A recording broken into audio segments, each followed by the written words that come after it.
آج بڑا چرچا ہے سوشل میڈیا پر عائشہ نامی ایک لڑکی کا اور ایک مجرم اور بدماش عارف نامی ایک لڑکے کا، لڑکا راجستھان کا اور لڑکی گجرات کی، احمد آباد کی۔ ایک لڑکی خودکشی کرتی ہے، عائشہ اس کا نام ہے، اور کہتی ہے کہ میں خودکشی اس لیے کر رہی ہوں کہ میرے والد اور میری والدہ اس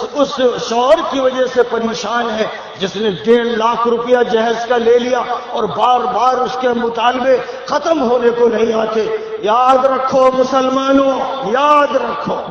تم میں سے جو بھی جہیز کا مطالبہ کرے، نوجوان کرے، شادی کرنے والا کرے، اس کا باپ کرے، اس کی ماں کرے، تو یاد رکھنا کہ یہ ملیچ، نالی کے کیڑے،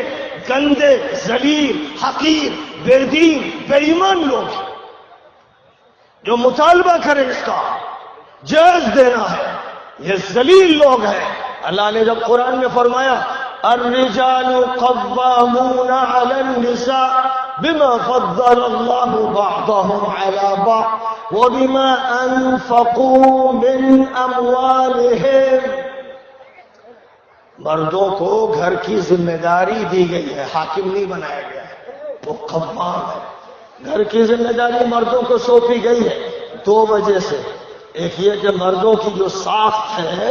جو ان کی بناوٹ ہے، اس میں مضبوطی ہے، ان کی ہڈی، ان کے پٹھے سب مضبوطی رکھتے ہیں۔ لیکن دوسری بات یہ فرمائی گئی اس لیے کہ مرد ہی کو سارے خرچے کرنے ہیں۔ اسلامی شریعت میں عورت اور عورت کے گھر والوں پر کوئی خرچہ نہیں رکھا گیا ہے، لہذا جن لڑکے والوں کی طرف سے، لڑکے کی طرف سے عورت کے گھر والوں سے خرچے کا مطالبہ ہوتا ہے، جہیز کی شکل میں، دعوت کی شکل میں، باراتی کے نام سے جو ڈکیت، بھوکے ننگے لچے پہنچتے ہیں بھیڑ لے کر تاکہ لڑکی کے گھر میں دعوتیں چاٹے، ایسے لوگ، اور ان کے ساتھ جو مولوی ملا شریک ہوتے ہیں، ایسے منافق احبار و رہبان کے نمائندے، یہ وہ لوگ ہیں ان کا بائیکاٹ کرنا ضروری ہے۔ جب تک ان کا بائیکاٹ نہیں کرو گے اور معاشرے سے ان کو کاٹ کر نہیں پھینک دو گے، ایسے لڑکوں کو جو جہیز کا مطالبہ کریں،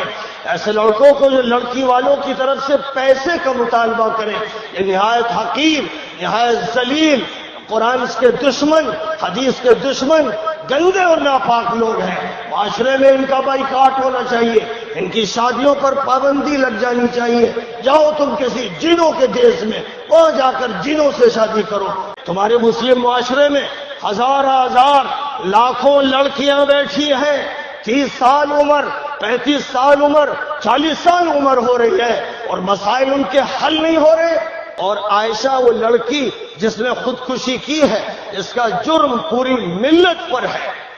اور اس ملت کے ذمہ داروں پر ہے جنہوں نے لڑکیوں کے مسائل کو تو دار القضا میں بیٹھ کر حل کر دیا، لیکن وہ مجرم لڑکے،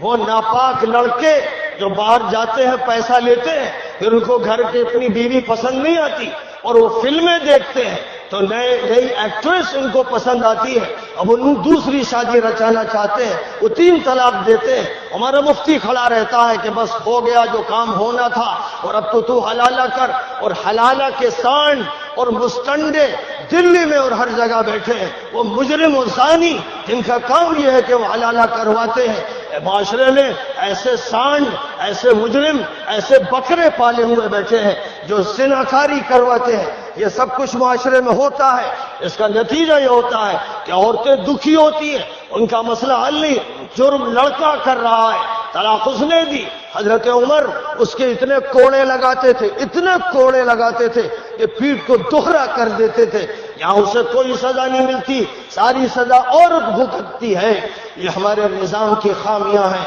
اور ہمارے نظام کی خامی نے اس وقت عائشہ کے ایک کیس کو پیش کیا۔ میں نے گجرات کے ایک ساتھی سے کہا کہ یہ کیا واقعہ ہوا، وہ کہنے لگے مولانا ایک واقعہ نہیں، سینکڑوں ہیں، ہزاروں ہیں،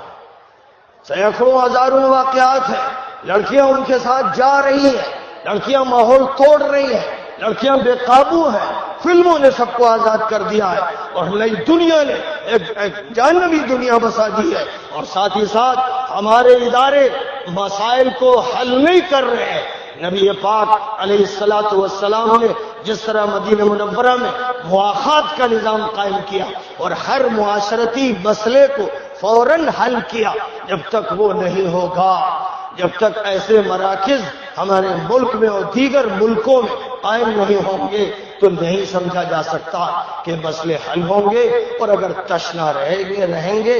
جس طرح بھوک سے کوئی مجبور ہوگا چوری کر کے کھا لے گا، پیاس سے مجبور ہوگا ڈاکہ ڈال کے پی لے گا، اسی طرح شہوت جنسی سے جب وہ مجبور ہوگا اور اس کی شادی ٹالی جائے گی کہ جب یہ لکھپتی بنے گا تب شادی کریں گے، تو وہ باپ، وہ مجرم باپ پہلے اپنے لڑکے سے زنا کروائے گا، پہلے اس کو فحاش بنائے گا، اپنی بیٹی کو گھر بٹھائے ہوئے ہیں، پہلے وہ بیٹی بدکاری میں ملوث ہوگی اور مجرم اس کا باپ ہوگا، اس کا ولی ہوگا، اس کا گارجین ہوگا۔ اس پوری کی پوری صورتحال سے لڑنا ہے، اس کا مقابلہ کرنا ہے۔